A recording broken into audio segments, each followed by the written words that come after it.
very much creepy crawly as we come up this mogul lumpy sand covered in spinifex and dune wattle and mufflers or desert fuchsias. So quite a diversity of plant species, mullamullahs and so on. Not the sort of country you could do at speed, and today with the jury rig suspension it's very much a case of go very slowly. We're crawling our way up and onto the top of this dune so we can drop off the eastern side. It's not easy, especially when we've got to look after this front end. Incredible balance where you've got to have the right speed and not put the pedal down too much, because the moment you do that your wheels spin and you go nowhere. So we've got to hit it at just enough speed and then be able to hopefully retain that speed as we go up, and it's not happening. We need a bit more speed. So we need more speed, and hopefully we can maintain the grip. So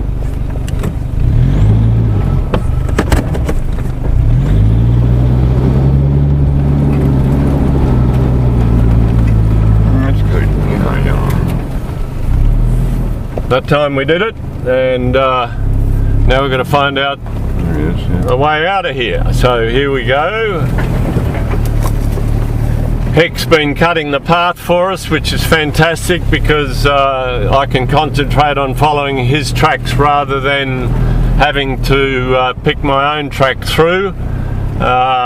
Periodically he backs off and goes through a different spot, which is always helpful. And here we go over the eastern side of this dune and down into a very narrow swale, and then up the western side of the next dune. We drop over this dune into yet a different sort of swale. This one much more salt bush and grass, with the gidgee wattle a bit more patchy rather than almost throughout the whole of the swale. So but yet again very picturesque and enjoyable. One of these gidgee wattle swales, we were quite concerned that some of these swales still may have water in them, which would mean we'd have to go around them. So this would operate as a watercourse when there's a lot of water flow down here. One of the situations as we hit some of this rough country is you're going along and suddenly there's a crazy white man out here with no hat, and this is not going to be easy.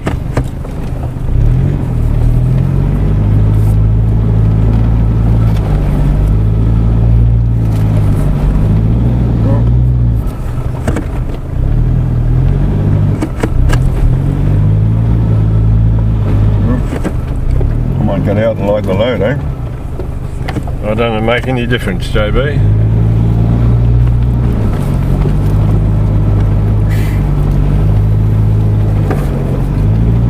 Keep going, come on.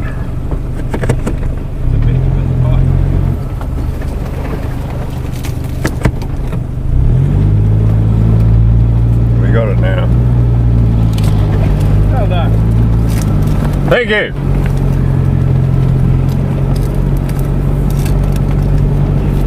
Are we anywhere?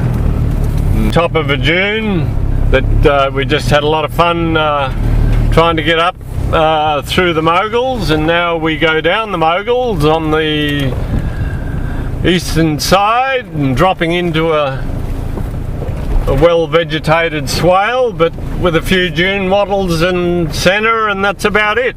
Well, lots of spinifex and salt bush and mullamulla, and but no magic display of the white and yellow wildflowers. There's a few here, but nothing in quantity. Sand moguls, as we approach the tops of these dunes, are quite challenging. We have to dig our way through some of these ridges and then hopefully get up just enough speed to get the grip to crest the dune. So up and over we go to the next crest, and hopefully we'll have a little drop off to the east if we can get there.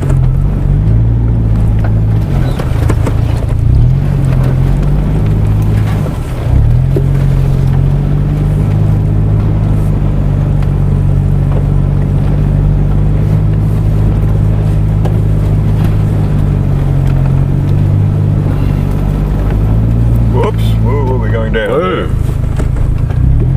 Look it down to here. Right.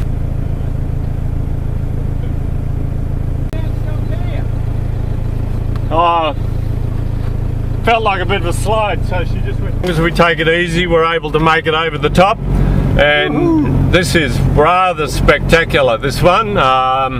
We dropped straight over into what looks like a gidgee wattle swale, and it is most impressive.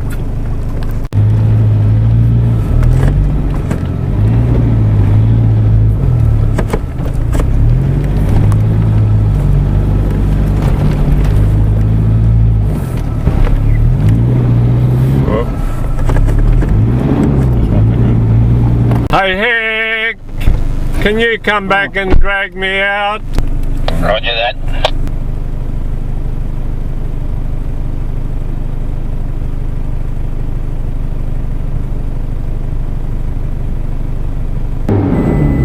No, I think we're going to have to dig out in front of the back wheels a bit.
Close to the Hay River track, and as you can see, the sand moguls have not let up, and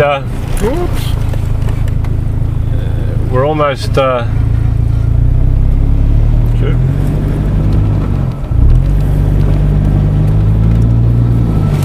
running up the back of our friend there. He's having his own troubles.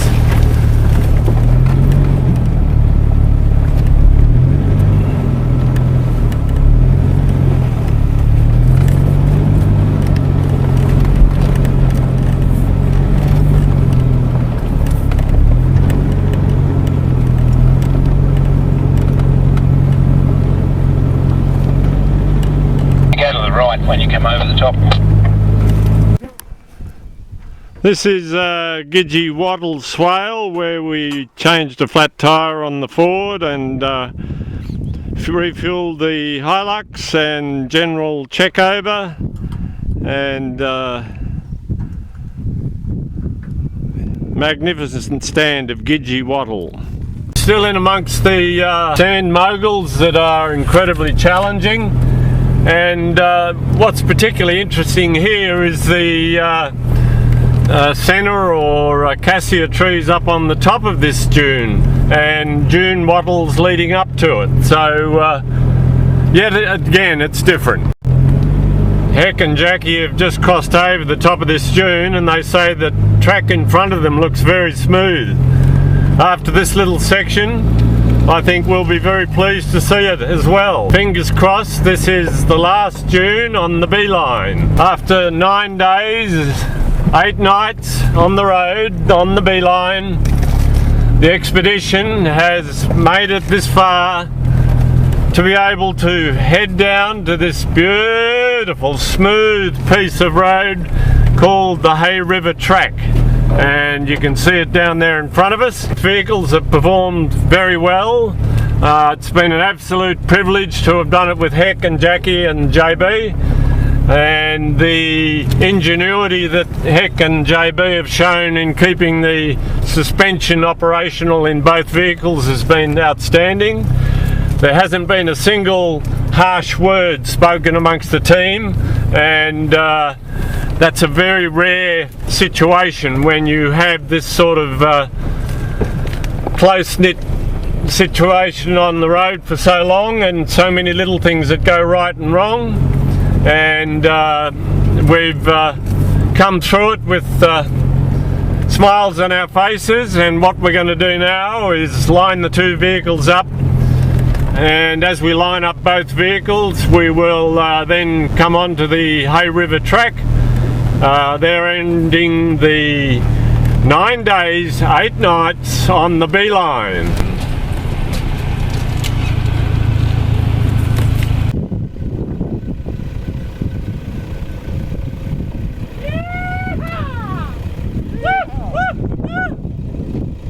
It's the beeline! We made it! The beeline!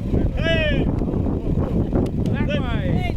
Well done, man! Well done! You're a beauty! Yeehaw! This occasion for us as a team, and this is the first time any white man has recorded a trip from Old Andado across to the Hay River track.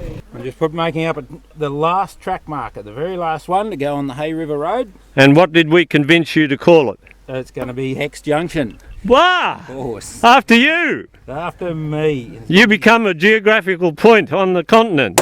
Yes. Congratulations. Last track marker on the beeline, pointing in the direction of the beeline where it goes, and it's called Hex Junction.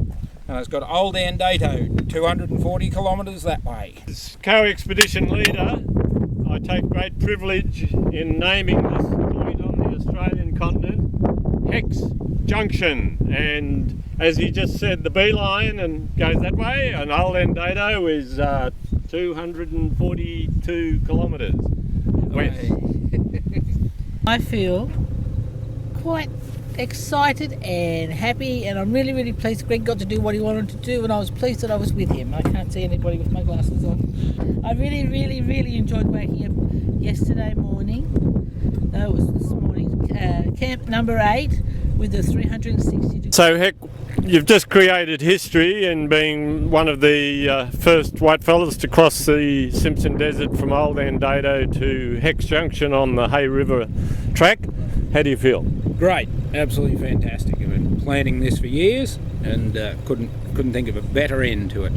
There was a couple of small incidents which I won't bring up where nobody was in the way and nothing happened, but it had potential to be scary.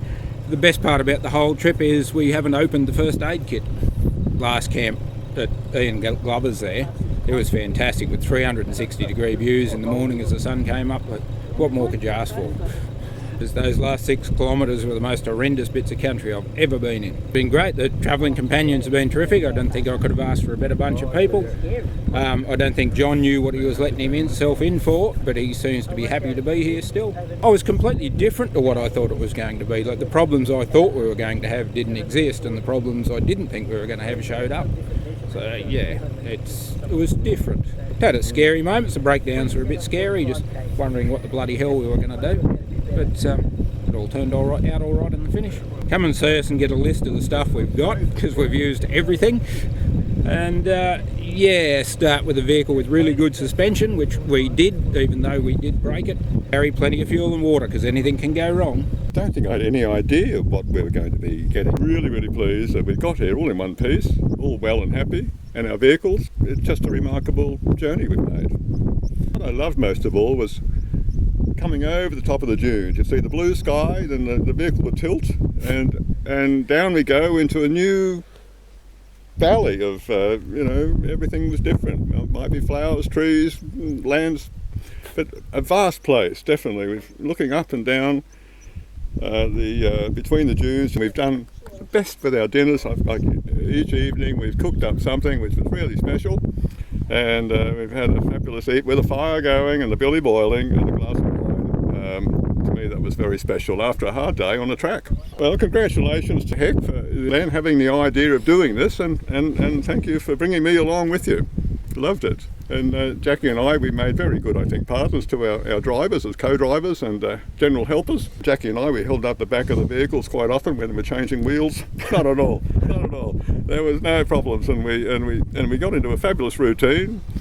get our camp set up, and then we've a good night's sleep, and next morning at sunrise we're off again, heck, having got the fire going and the billy boiling. So each day was just a great day, all too quick. The earliest feeling was elation to see the Hay River track appear on the bottom of the horizon at last. The beeline comes about as a result of Heck and myself sitting around a campfire at the Lightning Ridge, and he said he's always been looking for somebody silly enough to cross the Simpson Desert with him. Said, pick me, pick me, pick me, and it took us 3 or 4 months to plan it, get the vehicles ready, get all the gear ready, and it was Heck's idea to do this section, and I was keen to break a new track. I think it was Jackie came up with the name Beeline. It was great fun naming each of the campsites after family members, and very special for something like last night's camp, Ian Glover, to four-wheel drive journalist extraordinaire for Australia. So it's a very special operation. Boss Engineering in Inverell made us this packet of special aluminium campsite markers, and at each of the camps Heck would stamp into those markers the name of the camp. Just had to stop Heck hammering away over there, stamping out Heck's Junction, but it was great fun convincing him that that's what we should call it. My expectations were that the Simpson Desert experience I'd had to date was it was a very benign desert, and we came prepared with 7 wheels and 1 spare case, and I haven't had a single puncture in my vehicle.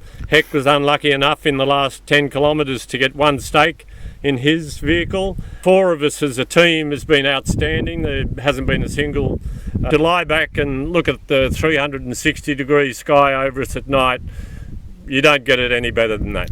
Constantly surprised. The variation and diversity of the plant species that we saw just blew me away. I mean, every swale was different. Some were totally gidgee wattle, some were totally grass, some were totally aeromophilus, some were totally just wildflowers of yellow and white and mauve and pink. The diversity of the desert just blew me away, absolutely blew me away. I'm sure there will be other people out there who, as Heck says, silly enough to try this sort of track. We have created history, and as an expedition team, it's been cohesive, very functional. The ingenuity of JB and Heck in keeping the vehicles operational, where we had total front end suspension failure in the one vehicle, and they built iron rods out of wallaby jack handles and bits and pieces and put it back on the road, and that was after we'd run on that for 4 or 5 days with just old bits of conveyor belt rubber on the bump stops, but that eventually failed, so we had to go to a solid steel rod. And so, you know, Heck's fencing, he's got to be one of the top fencing contractors in the country, and one of the really important things, he knows how to do a bogan hitch. Now, if you're going to go four-wheel driving, learn how to do a bogan hitch, because it was with that he kept his springs together. Team, my compliments to all of you, your patience in every respect, and Jabes, for you as my co-driver. These flies out here taste terrible. My co-driver, Jabes, I've got to say, you're extraordinary, your patience with me, spot on. Thank you very much.